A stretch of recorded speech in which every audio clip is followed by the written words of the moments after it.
Construire et rénover bas carbone, ce sont des tendances, mais ce sont aussi des engagements. C'est dans l'air du temps, d'autant qu'il y a un salon immobilier entièrement dédié. Alors, quels sont les enjeux et quels sont les principaux défis? Figaro Immo, c'est parti.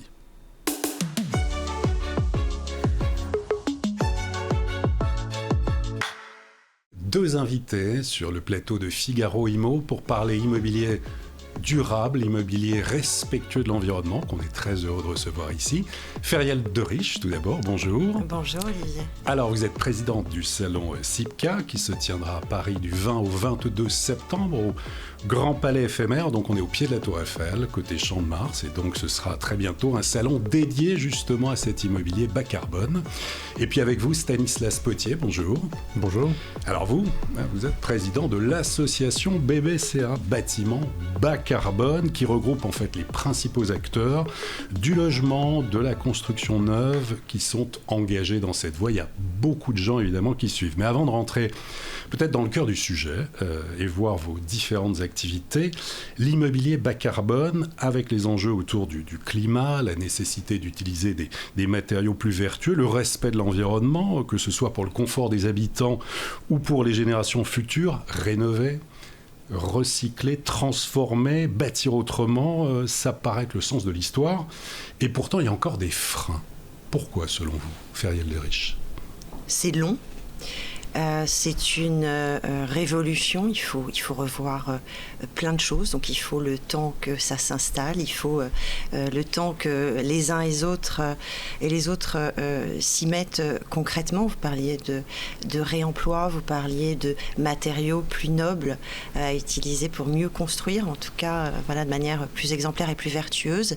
Donc je pense que les freins sont plutôt là, c'est-à-dire il faut laisser le temps aux acteurs, aux uns aux autres, et paradoxalement, ou en tout cas fort heureusement, nombreux sont aussi ceux qui sont déjà engagés et qui ont déjà pris les rênes de cette grande transformation. Et c'est aussi tout l'objet du SIPCA, c'est de venir découvrir pour plus avoir ces freins en tout cas et pouvoir avancer tous dans le même sens. On va effectivement l'évoquer, puis aussi, c'est aussi se défaire de vieux modèles. C'est pas évident, Stanislas Potier. Oui, je crois que on pourrait reprendre le mot que vient d'employer Feriel, qui est très juste, de révolution. Comme c'est une révolution, il faut tout changer, c'est très compliqué. Et BBCA est d'ailleurs né de ça. C'est-à-dire que en 2014-2015, il y avait quelques acteurs qui étaient très engagés sur le bas carbone pour faire différemment, limiter l'empreinte carbone de ce qu'ils construisaient, et personne ne le reconnaissait. Parfois même, ils étaient empêchés par la réglementation. Et donc, ils se sont dit, organisons-nous nous-mêmes, faisons-le, valorisons-le, et on y reviendra, mais donc BBC est un peu le reflet d'une évolution, somme toute assez rapide, depuis 5-6 ans.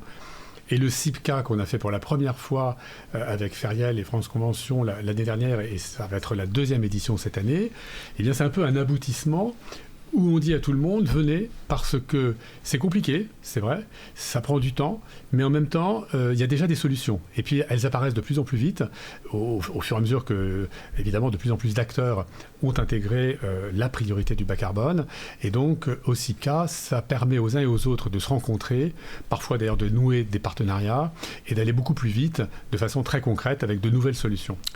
Alors justement, on va rentrer dans le détail, on va le voir, on va en parler évidemment de ce salon, mais peut-être sur l'association BBCA, l'origine, la gouvernance, expliquez-nous. BBCA, c'est une association extrêmement légère. On a une déléguée générale qui est formidable, un peu aidée, et puis on a plus d'une centaine de membres, et qui sont effectivement, vous l'avez évoqué, des constructeurs, des promoteurs, des architectes, des bureaux d'études. Et à chaque fois, ce sont des personnalités physiques ou morales en direct. On n'a pas voulu de fédération, parce qu'on voulait des gens agiles qui défendaient leur position. On ne voulait pas trop de positions moyennes, de plus petits dénominateurs communs. Et puis, évidemment, des gens engagés. Et on est monomaniaque. C'est-à-dire qu'on ne regarde qu'une seule chose, c'est le carbone, l'empreinte carbone. On ne conteste pas qu'il y a d'autres enjeux pour le bâtiment, la qualité de l'air, etc. Mais là, on regarde le carbone, c'est une priorité absolue. Mais en revanche, on regarde tout le carbone, comme il n'avait jamais été regardé, c'est-à-dire sur l'ensemble du cycle de vie. quelle est l'empreinte carbone de tous les matériaux qu'on utilise à la construction. Quand on rénove, comment on fait? Il y a des façons qui sont plus ou moins carbonées. Est-ce qu'on réutilise? Est-ce qu'on recycle? Est-ce qu'on prend des matériaux qui viennent de pas loin ou au contraire? Pareil pour l'exploitation. On peut limiter ce qu'on consomme, mais il y a aussi comment les habitants ou les salariés utilisent le bâtiment, comment ils se nourrissent, enfin ça peut aller assez loin. Et on a même maintenant une extension sur le quartier et la ville. C'est quoi un quartier ou une ville bas carbone? Là aussi... Donc c'est-à-dire un label... Un label alors, BBCA sur le quartier aussi. Exactement. À chaque fois, BBCA avec ses membres a réfléchi, et on réfléchit tous ensemble sur comment est-ce qu'on peut compter le carbone pour le neuf, la rénovation, l'exploitation, le quartier. Et une fois qu'on a une méthode de comptage, on se dit, bon, quelle sélectivité on pourrait avoir en disant, une fois qu'on sait compter, on va se donner des seuils, des objectifs, et où est-ce qu'on est pas mal, bon, très bon ou excellent. Et là, on monte un label qui est ensuite distribué par les certificateurs classiques, et les maîtres d'ouvrage, les constructeurs, les promoteurs peuvent demander le label. La plupart des promoteurs jouent le jeu, en tout cas rejoignent l'association BBCA, où il reste encore certains à convaincre. On a les 2/3 des plus gros promoteurs français. Donc, je peux citer quelques noms, mais je veux dire Gessina, ICAD, Nexity, enfin voilà, il y en a beaucoup, et des spécialisés aussi. Mais oui, j'ai mentionné des promoteurs engagés, mais assez en même temps très diversifiés. Et vous avez aussi des promoteurs comme Oudéum, par exemple, WO2, plus spécialisés, qui sont là aussi depuis le début. Et ben justement, on va voir des exemples emblématiques d'opérations bas carbone. Vous avez choisi une sélection de 3. On va voir la première, en fait, c'est une opération à Nanterre. Alors, Stanislas Potier, décrivez-nous cette opération à Nanterre. Oui, alors l'opération à Nanterre, c'est une opération WO2 qui s'appelle Arboretum, comme on le voit là, et qui est tout en bois. Et c'est 110 000 mètres carrés à peu près de bureaux en bois, comme vous le voyez sur un parc vraiment qui est pensé. Vous voyez aussi que les bâtiments sont pensés avec beaucoup d'ouvertures, des escaliers extérieurs, etc. C'est-à-dire le confort d'usage a été absolument clé pour la construction, au-delà de la seule empreinte carbone. Et il faut s'imaginer que tout ça, c'était une friche industrielle, une papeterie, donc très, très polluant. Et on n'a pas le temps d'aller dans le détail, mais même la construction, si vous voulez, s'est faite de manière bas carbone, avec beaucoup d'acheminement des matériaux par péniche, parce qu'on est dans une boucle de la Seine. Et donc voilà, tout ça a été bien pensé. Et c'est aujourd'hui le plus grand campus de bureaux en bois d'Europe. Deuxième opération emblématique, alors là, direction Bordeaux avec Hyperion. Alors, c'est aussi tout à fait emblématique parce que, autre bâtiment labellisé BBCA, c'est la première tour de logement, en fait, qui a été... Quelle hauteur, pour que l'on se rende compte? Alors, je ne veux pas dire de bêtises, je crois que c'est de l'ordre de 50 mètres. D'accord. Construite par Eiffage, et avec une très forte proportion de bois et un bon score carbone, évidemment. Et puis, troisième opération, exemple, à Strasbourg. Alors à Strasbourg, qu'est-ce qu'on va découvrir? Ça c'est Sensation, construit par Bouygues Immobilier, autre vraiment acteur majeur et soutien sans faille de l'association depuis le début. Et là, c'est la première tour tout en bois. Donc encore plus de bois que dans Hyperion. Et vous voyez quand même de taille considérable, logement également. On ne l'a pas mentionné, mais les référentiels de BBCA et les labels de BBCA ont évidemment été déclinés pour le logement et pour le bureau, et puis même certains domaines plus spécialisés. Donc là, des exemples en fait de labels BBCA, il y en a combien existent en ce moment? Combien y en a-t-il en France, typiquement? À peu près, hein, c'est pas une question piège, on va dire à peu près, comme oui. Ça, je suis sûr de ne pas dire de bêtises, plus de 400. 400, d'accord. Plus de 400 opérations labellisées. Très bien. Alors, il y a le savoir-faire. Et quand même réparti, excusez-moi, sur à peu près l'ensemble du territoire. Évidemment, une surreprésentation de l'Île-de-France, mais il y a une mobilisation de l'ensemble du territoire. Très bien. Et donc, on voit effectivement mobiliser le secteur, développer les connaissances et valoriser les bonnes pratiques. Ça, c'est vraiment l'ADN de l'association BBCA. Alors ça, c'est le savoir-faire, le faire savoir. Maintenant, c'est un salon immobilier bas carbone entièrement dédié. C'était la première opération donc l'année dernière, en 2022. Tout le monde, les professionnels aussi, regardaient tout cela en se disant « Mais qu'est-ce que c'est que ce truc ? Est-ce que ça va marcher ?» Et puis, ça a été incroyable. À la fois un vent de sympathie, d'adhésion, que ce soit des professionnels, même du grand public. Tout le monde était là, tout le monde était présent. Et alors cette année, donc, vous continuez une deuxième édition, édition 2023, du 20 au 22 septembre, toujours le même lieu, le Grand Palais éphémère, Champ de Mars, Tour Eiffel, Feriel de Riche. Merci Olivier, vous l'avez très bien dit, j'aime beaucoup la transition, faire savoir, ce savoir-faire. En effet, on a donc deuxième édition du CIPCA, du mercredi 20 au vendredi 22 septembre. Pourquoi s'arrêter en si bon chemin, puisque il est vrai qu'on a rencontré un succès phénoménal, remarquable, avec un engouement, un enthousiasme à la fois des professionnels de l'immobilier, mais également du grand public, puisqu'on veut en parler. On a eu l'an dernier une demi-journée, ou en tout cas une journée dédiée au grand public, et ce sera également le cas cette année, aux étudiants et à celles et ceux qui ont envie de rejoindre nos métiers de l'immobilier, contribuer activement au mieux vivre, au bien vivre, voilà, au logement idéal, à la ville que je voudrais, dans laquelle je voudrais évoluer et voir grandir les futures, en tout cas, générations. Le CIPCA, donc oui, au Grand Palais éphémère, ce lieu est absolument magique. Il a fortement contribué au succès aussi du salon. On respirait, hein, c'était le mot d'entrée, le petit mot d'accueil. Voilà, respirez, vous êtes au CIPCA. Ça veut tout dire. Et puis, en quelques chiffres, donc l'an dernier, vous avez raison, on se sont demandé, on s'est dit, mais d'où vient ce salon ? Pourquoi ? Eh bien, pourquoi ? Parce que c'était une évidence. Déjà, de rassembler les acteurs engagés dans cet immobilier. Il est arrivé au moment où on a eu l'impression qu'il y a une prise de conscience. Exactement. Prise de conscience avec ce qui s'est passé, notamment à l'été 2022, sur tous les épisodes climatiques et tout ça. On a eu l'impression que là, il y a eu un déclencheur. Vous étiez sensibilisé déjà depuis pas mal de temps, mais il y a eu ce déclencheur. Mais, si vous voulez, on le revoit en fait depuis que l'association a été créée. C'était un peu avant la COP21.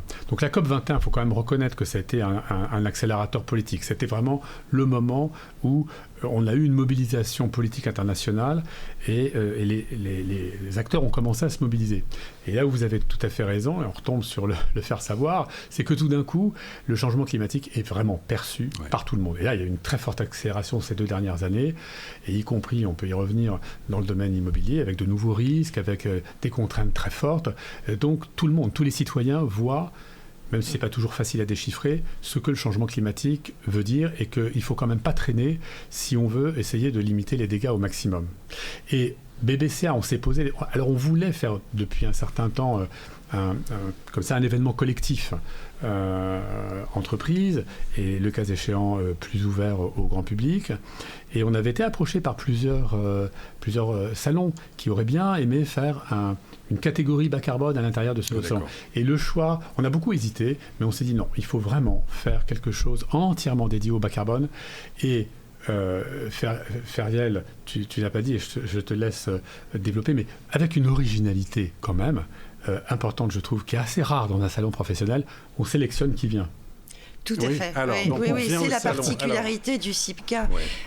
Il y a un gage de qualité. On reçoit des candidatures. On va aussi chercher les acteurs qui sont engagés. Nous sommes des têtes chercheuses, une petite équipe, mais on va chercher les bons, aussi bien les solutions que les architectes qui ont fait des choses incroyablement surprenantes, mais qui sont bas carbone. Et ce gage de qualité, donc on a un comité de sélection, la direction du CIPCA, aux côtés de l'association BBCA et d'un certain nombre d'experts qui composent ce comité de sélection. Et l'effet est assez positif. Alors c'était un vrai choix, c'est un choix qu'on a pris, mais de se dire, est-ce que vous êtes apte? Est-ce que vous faites vraiment les choses bien pour exposer au CIPCA? Personne n'a fait marche arrière. Beaucoup ont candidaté. D'accord. Certains ne sont pas encore, à notre avis, assez engagés, ou en tout cas leurs opérations ne sont pas assez mesurables en termes d'impact. Donc il y a encore une marge de progression. Il y a encore une marge de progression, mais l'effet génial, c'est que quand on est accepté au CIPCA, après avoir candidaté, on en est très fiers. Voilà, nos exposants sont vraiment ils sont contents. Ravis d'être là, ils sont contents. On a été confortés dans ce choix parce que l'année dernière, on a eu beaucoup de retours d'exposants et de participants qui nous disaient « Ah, on est content d'être là parce que il n'y a pas de greenwashing, il n'y a pas de bouger. Évidemment, il y a des gens plus ou moins engagés, puis on ne veut pas non plus être trop restrictif. On est là pour engager l'ensemble du secteur, mais ils étaient contents d'être là parce qu'ils se sentaient avec d'autres qui étaient aussi engagés qu'eux et qui avaient des solutions, des exemples intéressants et pertinents. Alors, les rendez-vous phares, on y revient. Quelles personnalités seront présentes cette année ? Des exposants, mais, et puis aussi, on en dira un mot de la formation, notamment avec les talents de demain, Feriel de Riche. C'est important, oui. Déjà, les rendez-vous phares, les ateliers. Sur les rendez-vous phares et les ateliers, l'an dernier, nous avons rencontré un réel succès de contenu, en tout cas, sur les sujets et les grands débats menés, en tout cas organisés par l'association BBCA et toutes les conférences pour lesquels nous travaillons les contenus avec celles et ceux qui prennent la parole. Voilà, on a des sujets forts. On attend, cette année, on aura à peu près 110 conférences et grands débats contre une 60aine l'an dernier. On a dû rajouter une salle de conférence tant tous les sujets présentés sont passionnants. Les speakers, on va en parler, vous me posiez la question. Oui, nous avons des stars et des superstars. Alors, je regarde Stanislas parce qu'au niveau des techniciens. Voilà, et de techniciens. Oui, parce que c'est important. C'est ce que les gens attendent. Hein, oui. Grands architectes. Alors, qui grands architectes. Allez, je regarde Stanislas. Notamment Jeanne Gang ou Fujimoto. Donc, 1000 arbres à Montpellier ou des belles opérations extraordinaires. Qui sont un peu connus en France et qui sont aussi très internationaux. On aura des témoignages intéressants. J'ai oublié son nom, mais une ville du nord de la Suède qui est assez connue pour sa performance climatique globale. Et donc, la municipalité viendra témoigner de leur engagement, de leur réalisation. L'Europe viendra parler aussi d'un mouvement européen que la Commission a créé qui s'appelle le New Bauhaus, qui n'est pas très connu en France, mais qui participe de cette espèce de motivation et de mobilisation de l'ensemble des acteurs du secteur.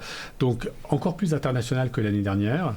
Et puis, on aura des acteurs de la finance, Yves Perrier, qui s'exprimera en tant que président de l'Institut de la finance durable sur tout ce qui est en train de se passer aujourd'hui avec la place de Paris, avec l'État, sur la transition carbone, ses modalités de financement, de mise en œuvre par l'ensemble des acteurs.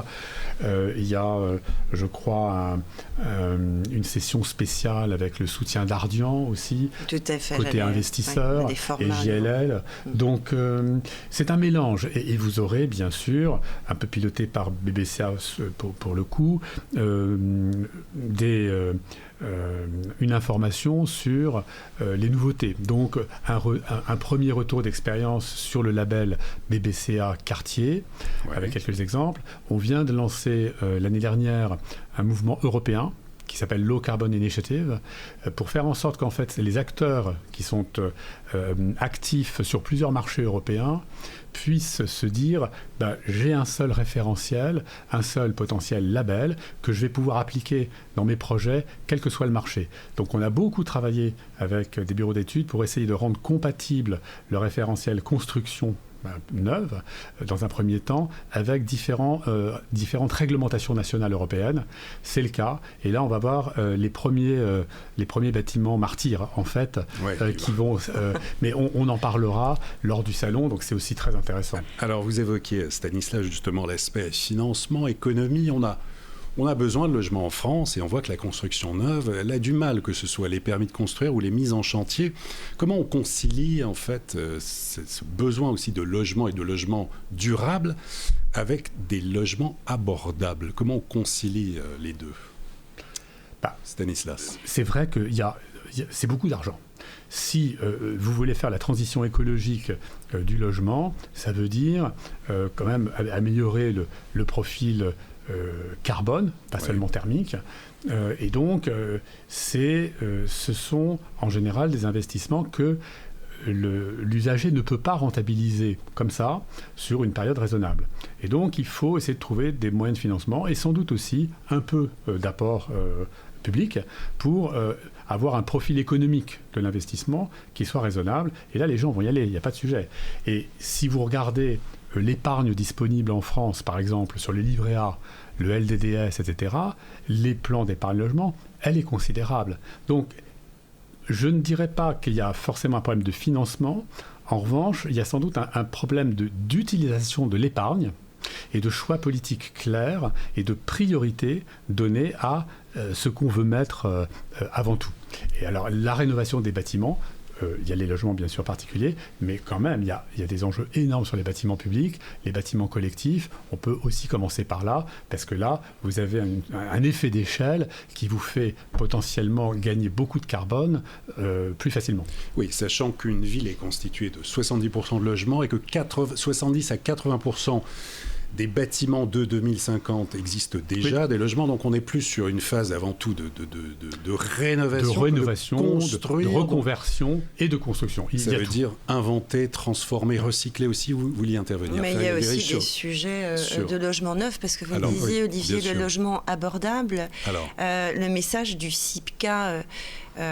et c'est certes, le SIPCA, le salon de l'immobilier bas carbone, un salon avant tout professionnel, mais derrière les messages et les conférences et le savoir-faire qui est présenté, les retours d'expérience, nous aurons beaucoup de conférences et d'acteurs privés ou d'investisseurs qui ont investi dans du logement neuf, bas carbone, vraiment exemplaires et des choses très très belles, très agréables à vivre et qui sont tout à fait abordables. Et ça, c'est important de le dire parce que c'est essentiel. C'est essentiel. Ouais. C'est vraiment montrer qu'on peut aussi faire, que ces acteurs font. Alors, Stanislas te disait tout à l'heure, on va chercher les solutions. Voilà, il faut réfléchir à une multitude de solutions, mais il y a parfois un retour à la sobriété aussi sur ces logements. Les matériaux de construction sont nobles et moi je suis très heureuse de pouvoir accueillir à la fois des promoteurs ou des investisseurs qui sont et même des élus des territoires, parce qu'on le disait tout à l'heure, on parlait du programme qui est attendu sur le CIPCA cette année. Les stars des techniciens, mais beaucoup d'élus, de maîtres d'ouvrage, de territoires qui seront présents pour dire que c'est important pour eux de pouvoir justement continuer à construire parce qu'on a besoin de logements, mais qu'on a aussi besoin de rénover aujourd'hui des bâtiments. Deux points complémentaires sur le prix et le financement. Il y a aussi un élément qu'il faut avoir en tête, c'est ce qu'on appelle l'intensité d'usage. Alors là, on le couvre davantage dans le label quartier, mais c'est déclinable aussi à titre individuel. Il y a des façons d'utiliser un logement, un bureau, un parking qui peuvent être plus intelligentes et du coup moins chères aussi pour celui qui va l'utiliser ou celle pendant un certain temps. Et la deuxième idée qui a été aussi très souvent pointée par la présidente la présidente directrice générale de Nexity, c'est que on a un léger surcoût aujourd'hui des matériaux biosourcés, des matériaux performants en carbone. Mais ça n'est pas une donnée structurelle. C'est juste parce que la chaîne d'approvisionnement, pour le moment, n'est pas suffisamment structurée, large, etc., accessible. Et donc, il y a un enjeu de développement, enfin, tout simplement, d'industrialisation, de généralisation de ces types de construction, de ces modes constructifs. Et donc, le CIPCA, c'est aussi là pour ça, pour entraîner le maximum d'acteurs, pour faire baisser les prix. Et vous parliez de politique, effectivement, on voit fleurir de plus en plus dans les villes. Alors, c'est le label bâtiment frugal à Bordeaux, c'est Ensemble construire la ville à Nice, c'est aussi la qualité de la construction à Nancy. On voit des chartes locales d'engagement entre les élus, les politiques et aussi les promoteurs, les constructeurs, les aménageurs. On en voit à Montpellier, on en voit à Tours, on en voit à Orléans. Ça se développe de plus en plus engagé, en fait, des bonnes pratiques. Est-ce que ça va dans le bon sens ? Forcément. Non, parce qu'on pourrait se dire qu'il peut y avoir quelque chose qui serait national, une donnée. En fait, chaque ville a aussi sa spécificité. Le territoire est quelque chose de très important. Là encore, quand on réfléchit sur une ville ou même un quartier, on voit que chacun a son profil. Et donc, les solutions pour le décarboner vont être différentes. Et c'est aussi une des raisons pour lesquelles on a davantage d'élus, et Feriel le disait, d'élus locaux qui vont être présents au CIPCA cette année, c'est qu'ils ont découvert aussi que pour eux, c'était un moyen de valoriser leur territoire. En ayant des exigences d'utilisation de matériaux en provenance de leur territoire, de réemploi, de recyclage, etc., évidemment la main-d'œuvre. Donc tout ça fait que la mobilisation est assez forte dans les territoires, que les territoires ont bien compris que ils ont chacun une carte à jouer qui peut ne pas être la même. Après, il y a évidemment des enjeux industriels, de masse, mais ce n'est pas du tout antinomique. Les deux vont de pair. Eh bien, merci à tous les deux. Oui, Feriel, vous vouliez dire un mot en conclusion ? Non, c'était sur le sujet et la question que vous me posiez. Moi, ce qui m'a agréablement surpris, mais je suis de plus en plus agréablement surprise par les acteurs présents sur le CIPCA. On a beaucoup travaillé avec les élus, avec des maires, avec des vice-présidents de métropole ou autres en charge de tous ces sujets qui viendront prendre la parole sur le salon, tu le disais Stanislas tout à l'heure, et qui sont assez fiers de montrer leurs initiatives et de les partager surtout avec d'autres élus. Et j'ai vu, en discutant avec chacun d'entre eux, que des villes moyennes, par exemple on parlait de Nancy, vous parliez de Nancy tout à l'heure, une petite ville, une ville moyenne en tout cas qui est située entre Nancy et Reims, qui est Saint-Dizier.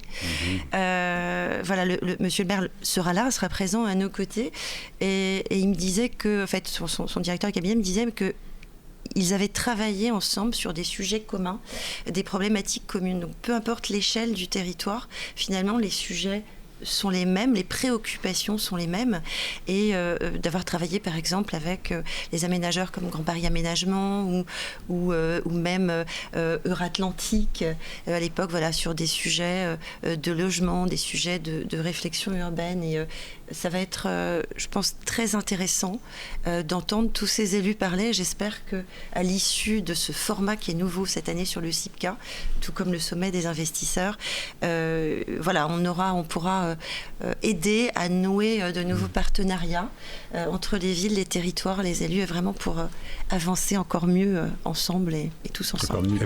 Merci à tous les deux. Le rendez-vous est pris. Le salon CIPCA du 20 au 22 septembre à Paris au Grand Palais éphémère. Feriel de Riche, merci beaucoup. Merci à vous, Olivier. Merci. Stanislas Potier, merci infiniment. Merci. Et à très bientôt pour une prochaine édition de Figaro Immo.